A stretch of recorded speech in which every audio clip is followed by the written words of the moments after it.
Hey everyone, welcome to the third video from Chapter 1 for Math 244. In this video we're going to be talking about what a solution is. We've talked about, we're going to solve ODEs, so what do we actually mean by a solution? And if we want to show something is a solution, how do we actually verify this fact?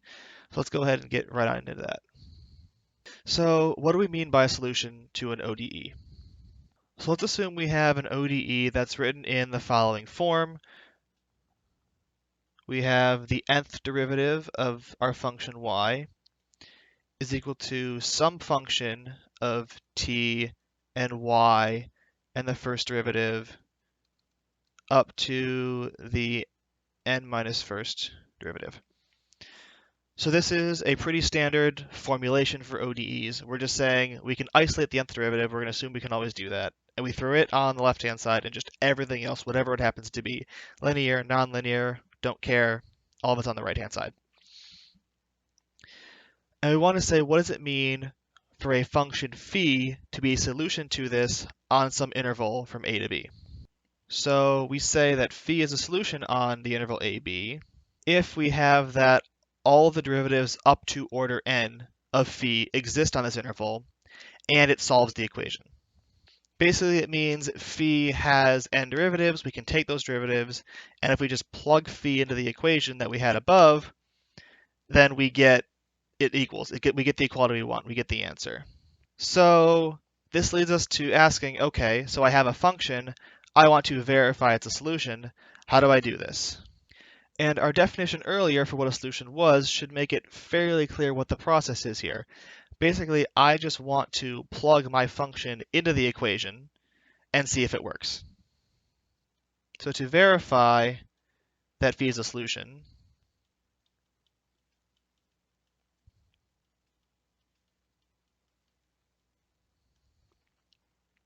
we basically just plug in phi and see if it works out.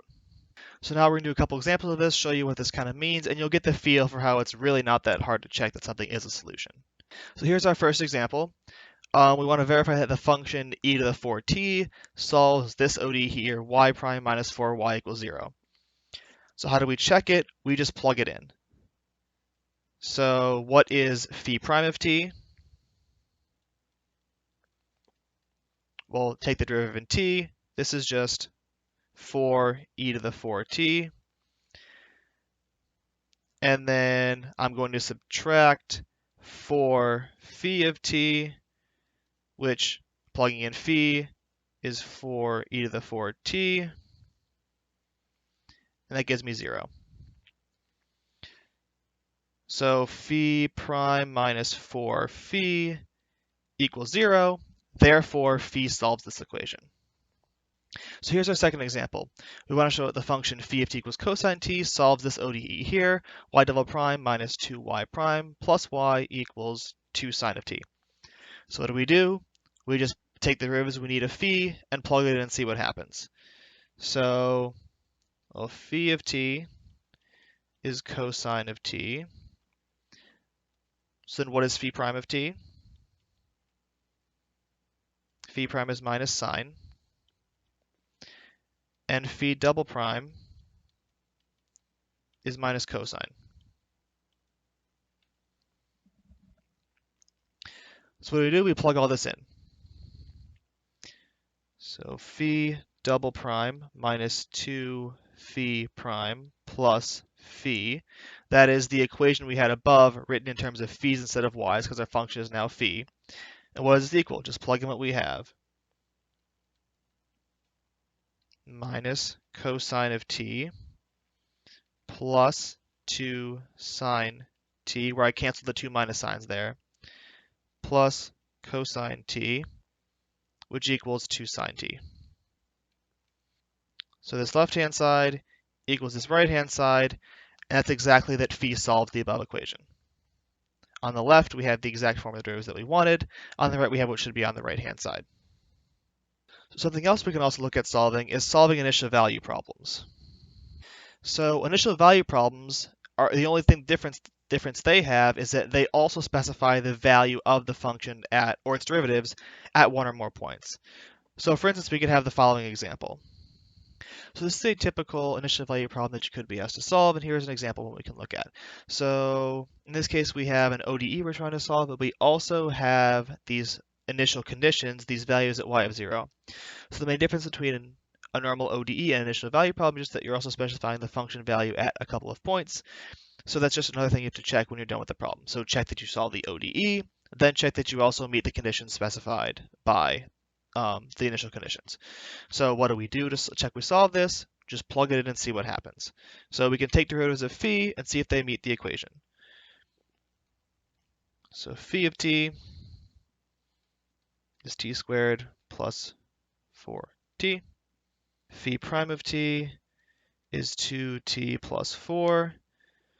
And phi double prime is just 2. So then if we look at what we have in the equation, 4 phi double prime minus 2 phi prime plus phi is what? Well, that's 4 times 2 minus 2 times 2t plus 4 plus t squared plus 4t. And if you simplify this, you'll see that this 8 cancels with the 8 here, this 4t cancels with the 4t here, and you're just left with t squared. So we've solved the differential equation part of the problem. Now we have to make sure we also solve the initial condition part of the problem. So we check what is phi of 0. Phi of 0, well, if I plug in 0 to here, I will just get 0. And if I plug in 0 to phi prime, we can say I also get 4. So we've met not only the differential equation part, but also the pair of initial conditions. Therefore, we have shown that this phi solves the ODE, the initial value problem stated here. All right, so that's the last bit of material for this video.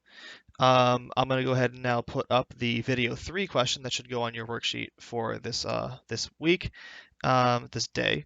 So write that on your worksheet, turn that in, and give it to me tomorrow in class, and I'll put that up here right now. All right, so take a look at that problem, solve that one out, put it on your worksheet, and turn that in to me tomorrow in class. Thanks a lot for watching, and I will see you in the next video.